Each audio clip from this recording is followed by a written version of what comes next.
Kia ora koutou and good morning, everyone. Some would say that humility is the mother of all virtues. It is from humility that other virtues like patience, faithfulness, compassion, and so on are born. Rick Warren says humility is not denying your strengths. Humility is being honest about your weaknesses. Charles Spurgeon said something similar. Humility is the proper estimation of oneself. Humility, then, is closely related to honesty and truth. It is also the companion of wisdom. True humility is staying teachable, regardless of how much you already know. Today, we continue our series in the book of Proverbs by focusing on chapter 30. Proverbs 30 contains the sayings of Agur. The main theme running through Proverbs 30 is the importance of humility and the danger of hubris or pride. Agur begins by saying he is the most ignorant of men. This is interesting, coming as it does near the end of the book. It is a little reminder to us that no matter how much we think we know, there is always more to learn. Agur also reinforces the point made throughout Proverbs that wisdom comes from knowledge of the Holy One, from God. We're not going to cover all of Proverbs 30 this morning, just verses 24 to 31, which read, "Four things on earth are small, yet they are extremely wise. Ants are creatures of little strength, yet they store up their food in the summer. Hyraxes are creatures of little power, yet they make their home in the crags. Locusts have no king, yet they advance together in ranks. A lizard can be caught with the hand, yet it is found in kings' palaces." There are three things that are stately in their stride, four that move with stately bearing. A lion mighty among beasts who retreats before nothing, a strutting rooster, a he-goat, and a king secure against revolt. May the Spirit of Jesus illuminate God's word for us. A riddle for you. What can you put in a bucket to make it weigh less? A hole. Our reading this morning has the sound and feel of a series of riddles.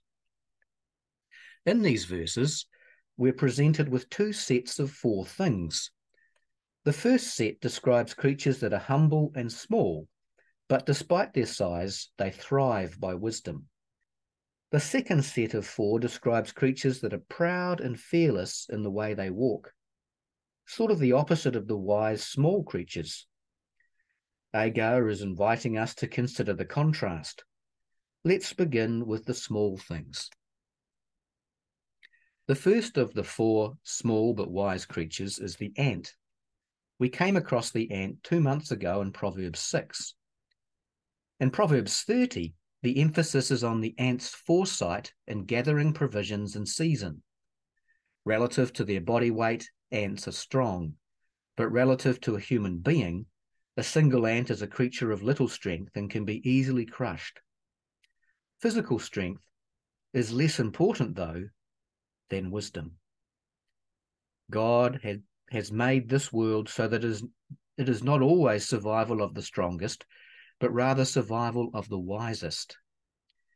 One wise thing about ants is that they work together. Working on your own, especially doing heavy physical labor, can be quite tough. But when you work as part of a team, there's a certain buoyancy or energy that carries you. Somehow the work doesn't seem so overwhelming. Ants survive and thrive by using whatever is at hand. Ants gather from the environment around them. They don't sow crops, but they do harvest. Ants make do with what they can find. One point of application is to open our eyes and notice what is in front of us. Sometimes when we're facing a problem, we may look elsewhere for a solution, when God has already provided what we need in our own backyard. The second of our humble but wise creatures is the hyrax, also known as the coney, or the marmot, or the rock badger. The hyrax is a small mammal about the size of a rabbit. Its feet are made for climbing, which is handy for finding a home in rocky crags where no one can touch them. Like ants, hyraxes use what is at hand in their local environment. The hyrax has good eyesight and can spot a predator from around 900 meters away. For protection, they live in colonies of up to 50 and tend to stay close together. There's wisdom in sticking together. Hyraxes are not the same as ants in every way, though. Ants are always busy, always on the move, always working, whereas hyraxes don't move much. Hyraxes have the ability to remain still and keep watch. Keeping still conserves energy, and it avoids unwanted attention from predators. There is wisdom in being still. To paraphrase Blaise Pascal, all human evil stems from a single cause: man's inability to sit still in a room.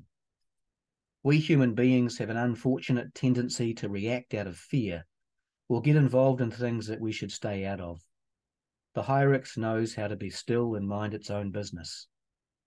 When was the last time you sat still in silence for half an hour and simply allowed yourself to be?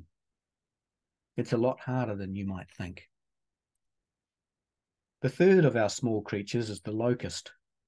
Locusts are like ants in that they have no king or commander, and yet they are organized. They cooperate and work together as one. The focus here is on leadership. For centuries, the people of Israel managed without a king. They didn't need an earthly king because God was their king. But then in 1 Samuel, we read how the people asked for a king like the nations around them. The prophet Samuel warned the people that a king would tax their income, take their sons off to war, and place burdens on them. An earthly king is not unlike a swarm of locusts in what he devours. But the people did not listen, and so God gave them what they asked for. Suffice to say, it did not go well. Power is corrosive to humility. Power feeds the ego and distorts a person's perception of themselves and those around them. The leaderless locusts pose the question: what kind of people do you want to be? Strong and led by a king? Actually, you don't need that as much as you need wisdom. Time for another riddle. What month of the year has 28 days? All of them. Every month has 28 days. In verse 28, we read of the fourth small creature that is wise. A lizard can be caught with the hand, yet it is found in kings' palaces. This verse is a bit of a riddle. I'm not sure what it means. Hagar contrasts the lizard, which is not powerful, with the king who is powerful, yet both share the same palace. Is Hagar saying that fortification and armed guards are no match for wisdom? Wisdom can breach the palace defenses in a way that military might cannot. Or is he saying that wisdom is at home in the palace and that it is easily caught like a lizard? The king needs to find wisdom in order to rule well.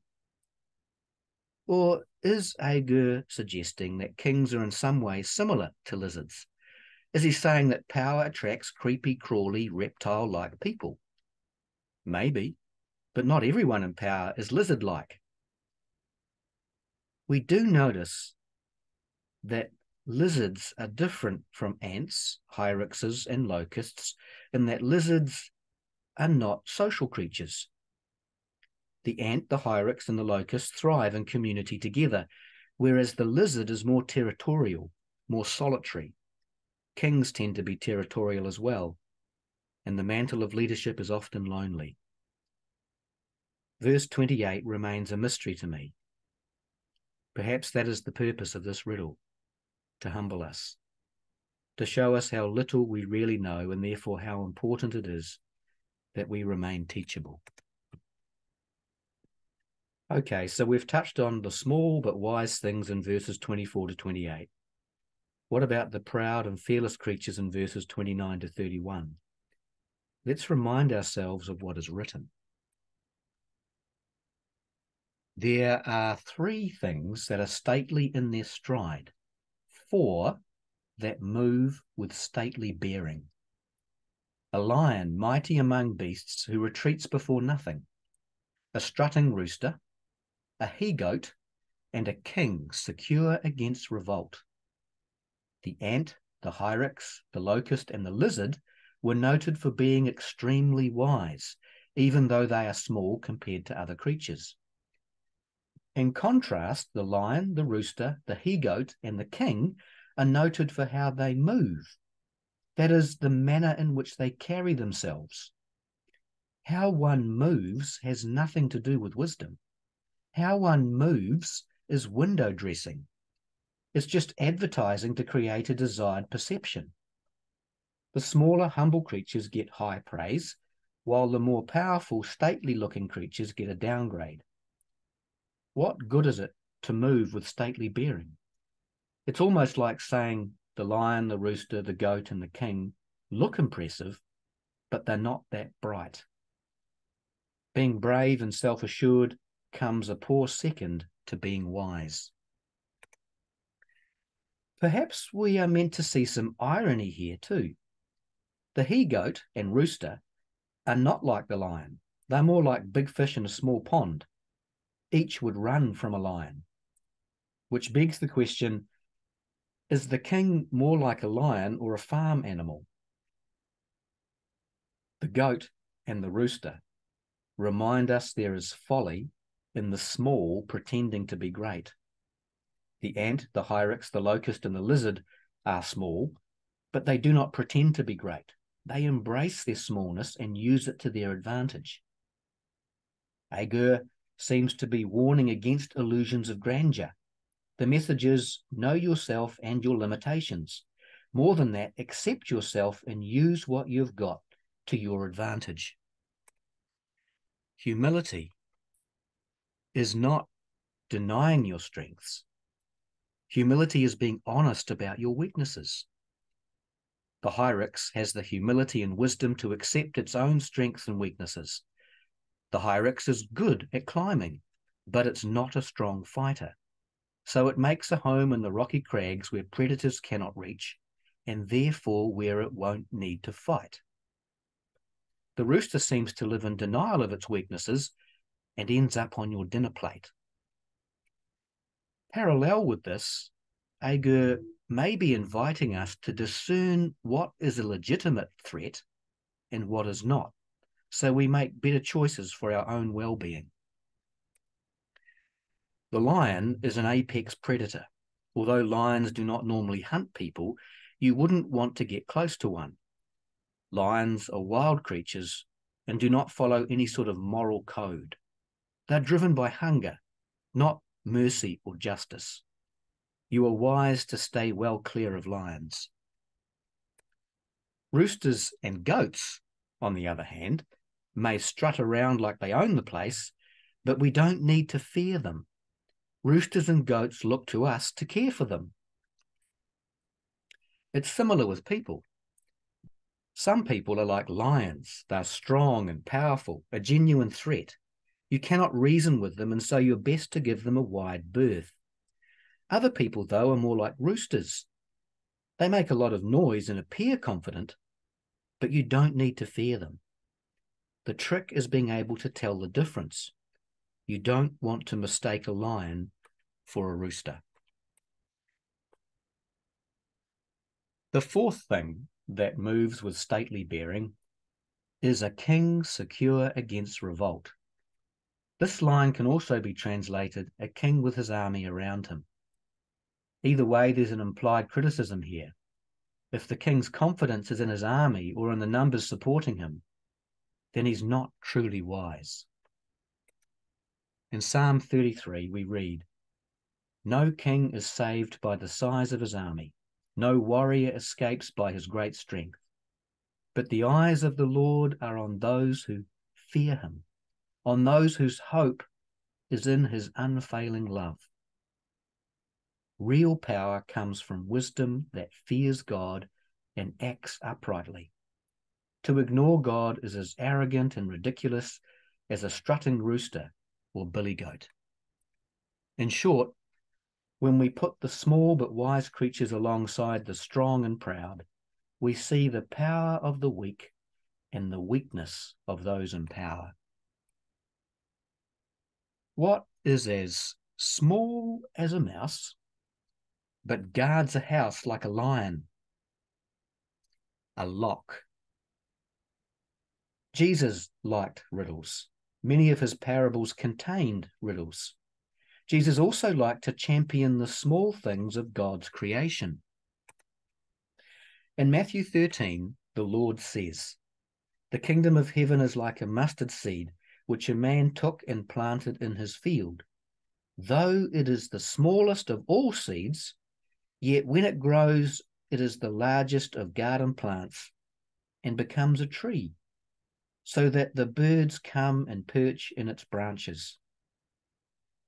God's kingdom may start small, but it grows and provides shelter for birds, which are also small but wise. Jesus followed this parable with a similar one. The kingdom of heaven is like yeast that a woman took and mixed into about 60 pounds of flour until it worked all through the dough. The yeast of God's kingdom, which is small, has the wisdom to raise and transform whole households and communities, indeed the whole world. Small things done with great love are the mustard seeds and yeast of God's kingdom. What small thing can you do with great love this week?